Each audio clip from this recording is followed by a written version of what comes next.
यंदा सोमवार 22 सप्टेंबर रोजी नवरात्रारंभ होत असून या दिवशी नवरात्रीच्या वेळी देवी हत्तीवर स्वार होऊन येईल.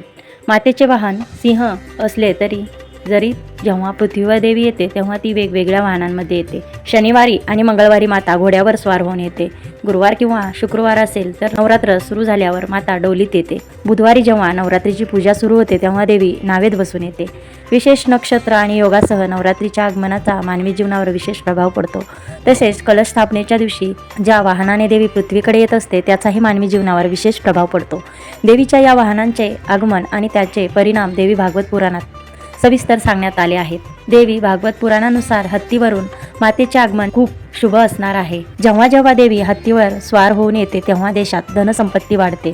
यासोबतच धान्याची दुकानेही भरली जातात. देशात सुखसमृद्धी नांदते. हत्तीवर स्वार होऊन देवीचे येणे हे येत्या वर्षभरात पाऊस चांगला पडणार असल्याचे दर्शवत आहे.